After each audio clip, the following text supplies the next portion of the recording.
about tolerance. Speaking about religious teachings, especially when it comes to ahkam, we've got right now the Taliban come into Yeah. power in Afghanistan. Hmm. I mean, I suppose everything's a bit up in the air. People are really confused because this is an interpretation of Islam, which is Hanafi, but also it's not like Turkish Hanafi, No. Or which is Syrian Hanafi, Hanafi. or Syrian Hanafi, which is Hanafi, and the resting place of the last major Hanafis in the world was the Agreed. Ottomans and people like Yeah. Ibn Abidin and those people. But you see, it is an Afghani Hanafi fiqh, which is very culturally, it has a strong cultural veneer to it. So, and people who don't practice according to that way, Mhm. um, I don't know. I mean, because they've only just got power now, so we don't know what's going Yeah, to but happen. you see all these news interviews coming up where the CNN correspondent asks the Maulana Sab from Taliban that you're all of a sudden you guys are sort of promoting women's education and whatnot, but so how is that going to be? So he said it's going to be based on Islamic principles, whatever they hold to be Islamic principles. So she said, what does that mean? Yeah. So he said that the woman will basically have to wear a hijab. So the CNN correspondent, she's actually wearing a headscarf, and she Okay. says, "You mean like my hijab?" So he says, "No, they have to wear the niqab." So then the CNN correspondent asks that, "Well, isn't niqab not even an Islamic thing?" So basically, the Maulana Sab responds by saying that, "No, it is an Islamic thing." So basically, I thought, they're wait a minute. I heard from someone, the Taliban said that we're not going to enforce them to wear the niqab. They just have to wear the share the hijab. clip with you where one of the spokespersons, or Mm, maybe it's just one of the scholars on the streets, but no, he said no, they will have to wear the niqab, mm. right? Okay, because I'd heard from that they announced, but then How? I don't think they organized. To be honest, I think it's kind of like That's a the fluke. Yeah. Maybe that's the issue, but Allahu alam, there's only Allah knows what's going about on the grounds, because you're seeing so many conflicting images and videos coming from that region, and if you're not on the ground, you genuinely don't know what's happening, right? um, in terms of this situation, if this is true, then that only tells you that, yeah, we will sort of accommodate for women's rights, but based on our understanding, right? If Yeah, this is true, I this mean, is true. the whole Taliban thing. Sorry, I Mufti, let me just go pull something out of sh- the oven because sure, I'm sure, expecting some people from. sure. You go for it, man. You go for it. So people, uh, till look at that amazing view. That looks like that view is just right here in my room almost. It looks like the way the camera is putting it. All right, that's Imam Maz showing us that unlike you plebs, I've got a lake view. I've got a lakeside view. How do you proletariat, working class, plebs, peasants feel? I'm just messing. So, what are what are your thoughts, people? What's going on? Whoa! Supposed to bring that one moment. All right, there it is. I'm just waiting for. I'll bring up your comments whilst I wait for. Um. So yeah, it's still too early to say what's going to be the scene in All Afghanistan. right, you're back. I was just telling people that I said that's Imam Maz showing us that unlike you plebs and peasants, I have a lakeside view. Uh, I'm joking. So no, it's with the Taliban thing coming back to that, I feel in some ways let like I think that this really should have just happened from the beginning. That they should never have been they should never have been a military invasion. And because they just don't work and they make things worse.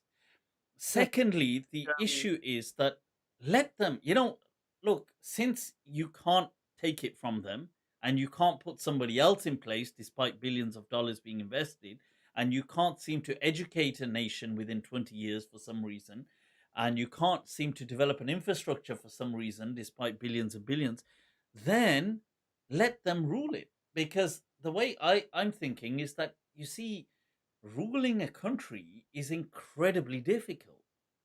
That ruling anything, I mean, just forget a country. I gave the example of try and set up an institute, try and just run a household, and then you just keep building. To run a group, a network, a neighborhood organization, a company, a corporation, a conglomerate. Imagine getting at a level where you're running a country. It's not a joke. Dealing with ministries, international relations, resources, global economics.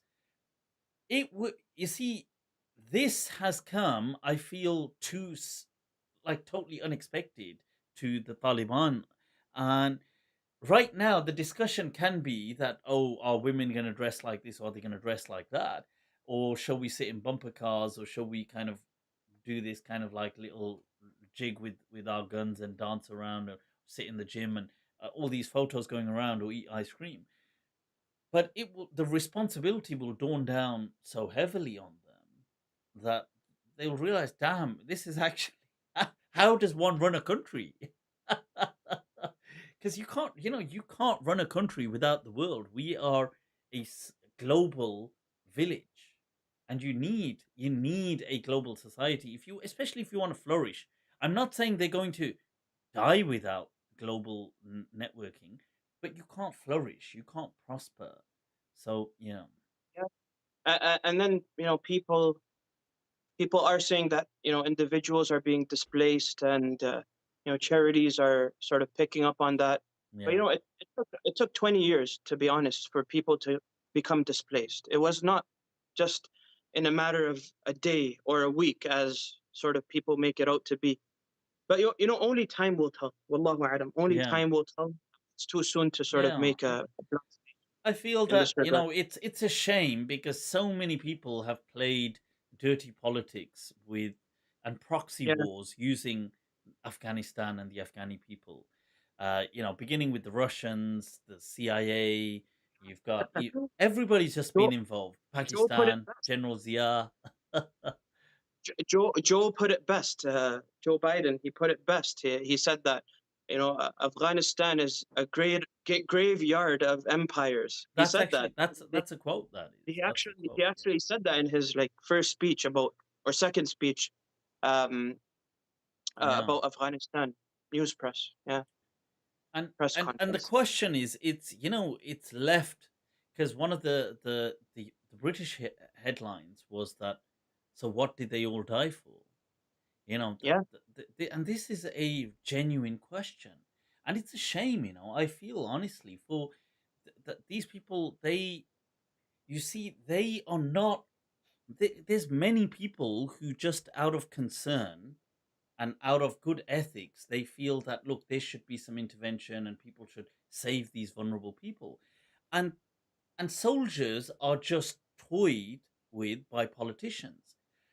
They are just, unfortunately, just on these kind of, how you have in the olden days the puppet masters. You have these politicians, these people who just sit, you know, greasing off these contracts, yeah, and they just send soldiers who just get killed and themselves kill.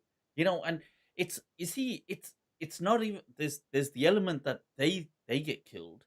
There's the element that when you send someone to a place like that, mm, they then commit atrocities. Which, and there's something, Dr. Zimbardo in psychology has this, and he has a book on it called the Lucifer effect. And he did, I don't know if you remember the Stanford prison experiment, mhm, and it was done in the late 70s, and it's an amazing, like a landmark experiment. Well, basically, for the viewers that don't know it, you can watch it on YouTube. Dr. Zimbardo, what he did was he set up this prison experiment, with fake prison, where he got graduates, and this is in the 70s, and graduates, so you can imagine, they're not like today, a dime a dozen. They were like the creme de la creme, and he got graduates to participate, and they were randomly allocated. You had prisoners, and then you had the guards, and it was a 14-day, or I think a 12 to 14-day project where they had roles and they had to do certain things, and so the prisoners had to make sure, and if they, for example, do something wrong, you had to give them some kind of, you had to sanction them and do something. And so what he found was people in authority, they outright exploited that power, and they went incredibly nasty, and they really stooped to such levels that he had to shut down the entire project within something like 6 days. He had to shut this whole thing down within just 6 days. Now, you think about that.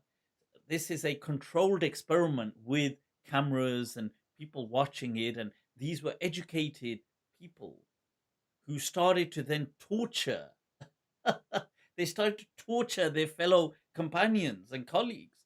So he had predicted incidents like the Abu Ghraib prison incident.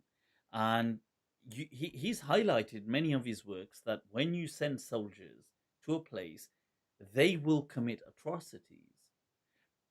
It's the nature of the context that you give Mhm. somebody in a position with power like that, with otherize, demonize, subhumanize the other, they will build on that, and they will really, take it to town. So you have, all of this to deal with. You have the people that go there, they themselves die, they themselves kill others. You have people over there displaced, losing life, a country just going down, spiraling. And In a single term, haraj, right?